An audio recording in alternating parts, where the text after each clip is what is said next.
पवन पुत्र हनुमान बाल ब्रह्मचारी थे, लेकिन मकरध्वज को उनका पुत्र कहा जाता है। ये कथा उसी मकरध्वज की है।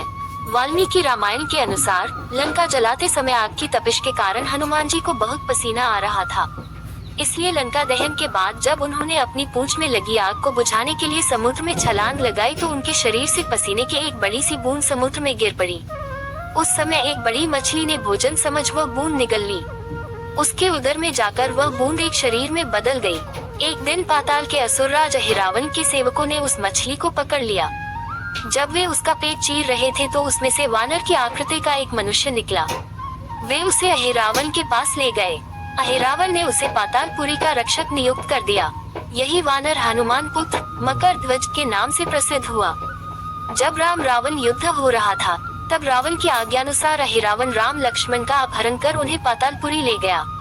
उनके अपहरण से वानर सेना भयभीत व शोकाकुल हो गई, लेकिन विभीषण ने ये भेद हनुमान के समक्ष प्रकट कर दिया। तब राम लक्ष्मण की सहायता के लिए हनुमान जी पातालपुरी पहुँचे। जब उन्होंने पाताल के द्वार पर एक वानर को देखा तो वे आश्चर्यचकित हो गए।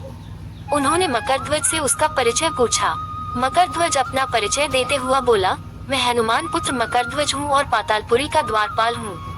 मकरध्वज की बात सुनकर हनुमान क्रोधित होकर बोले, ये तुम क्या कह रहे हो? दुष्ट, मैं बाल ब्रह्मचारी हूँ, फिर भला तुम मेरे पुत्र कैसे हो सकते हो?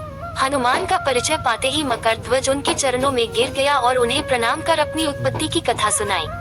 हनुमान जी ने भी मान लिया कि वह उनका ही पुत्र है, लेकिन ये कहकर कि वे अभी अपने श्री राम और लक्ष्मण को लेने आए हैं। जैसे ही द्वार की ओर बढ़े वैसे ही मकरध्वज उनका मार्ग रोकते हुए बोला, पिताश्री, ये सत्य है कि मैं आपका पुत्र हूँ, लेकिन अभी मैं अपने स्वामी की सेवा में हूँ, इसलिए आप अंदर नहीं जा सकते।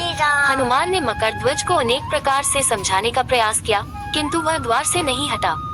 तब दोनों में घोर युद्ध शुरू हो गया। देखते ही देखते हनुमान जी उसे अपनी पूंछ में बांधकर पाताल में प्रवेश कर गए। हनुमान सीधे देवी मंदिर में पहुँचे, जहाँ अहिरावण राम लक्ष्मण की बलि देने वाला था। हनुमान जी को देखकर चामुंडा देवी पाताल लोक से प्रस्थान कर गयीं। तब हनुमान जी देवी रूप धारण करके वहाँ स्थापित हो गए। कुछ देर के बाद अहिरावण वहाँ आया और पूजा अर्चना करके जैसे ही उसने राम लक्ष्मण की बलि देने के लिए तलवार उठाई, वैसे ही भयंकर गर्जन करते हुए हनुमान जी प्रकट हो गए और उसी तलवार से अहिरावण का वध कर दिया।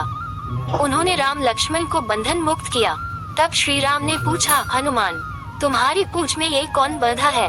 बिल्कुल तुम्हारे समान ही लग रहा है, इसे खोल दो। हनुमान ने मकरध्वज का परिचय देकर उसे बंधन मुक्त कर दिया।